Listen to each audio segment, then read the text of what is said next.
जन विश्वास यात्रा पर निकले तेजस्वी यादव के सामने कई बड़ी चुनौतियां हैं। सबसे बड़ी चुनौती यह है कि किसी तरीके से राजद को जीरो से हीरो बनाना है। किसी तरीके से राजद को इस बार लोकसभा में अच्छा प्रदर्शन करना है। देखिए, लोकसभा चुनाव सर पे है और ऐसे में तेजस्वी यादव ये प्रयास कर रहे हैं कि किसी तरीके से उनके पार्टी से इस बार ज्यादा से ज्यादा सांसद जीत सके और ऐसे इसीलिए वो लगातार प्रयास भी कर रहे हैं। अभी देखिए, तेजस्वी यादव के सर कई बड़ी जिम्मेदारियां हैं, लेकिन सवाल ये उठ रहा है कि उनके इस जन विश्वास यात्रा से राजद को कितना फायदा पहुंचेगा।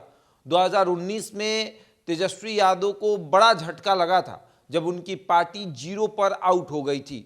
बड़े बड़े धुरंधर जो हैं वो मात खा गए थे। तेजस्वी यादव बैटिंग कर रहे थे लेकिन टिक नहीं पाए और इस बार वो बैटिंग करने वाले हैं और कह रहे हैं कि धुआंधार बैटिंग करेंगे, खेल करेंगे, ऐसा खेल जो आपने देखा भी नहीं होगा।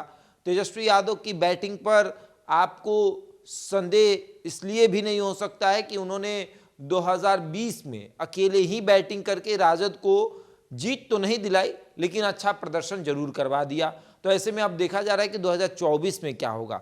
क्षेत्रीय चुनाव और राष्ट्रीय चुनाव में बहुत अंतर होता है। राष्ट्रीय चुनाव में जो जनता होती है वो केंद्र की तरफ देखती है कि वहां पर कौन बैठा है और क्षेत्रीय चुनाव में जनता क्षेत्र की तरफ देखती है कि वहां पर कौन बैठा है।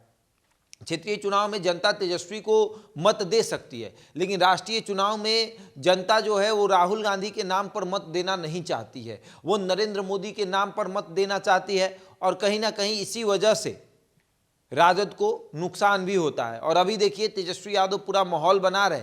माहौल ऐसा बन रहा है कि किसी को कोई संदेह नहीं है उस माहौल से।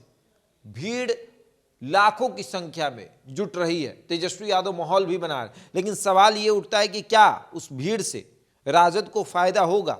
क्या उस भीड़ से तेजस्वी यादव जीत पाएंगे? तेजस्वी यादव के सांसद जीत पाएंगे?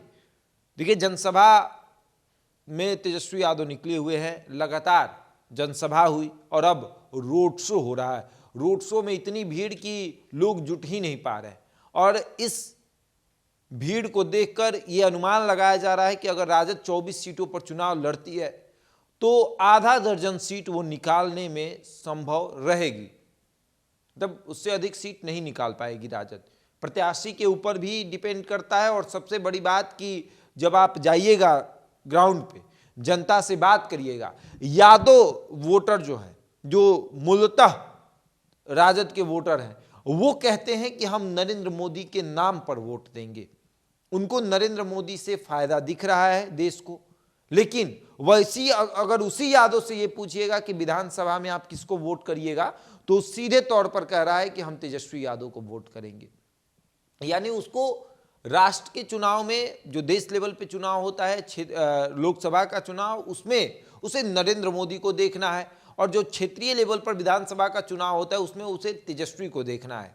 और इसी भ्रम को तेजस्वी जो है वो तोड़ने गए हैं, क्षेत्र में निकले हुए हैं। और अगर यही यात्रा चुनाव भर रही तब तेजस्वी यादव दर्जन भर सीट को निकालने में सफल हो पाएंगे।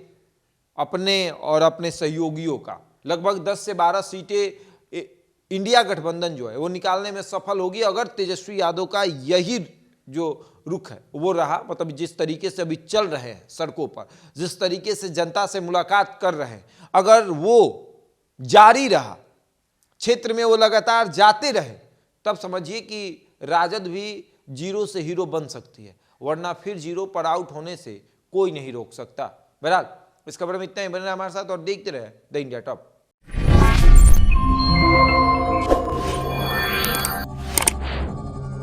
Yeah.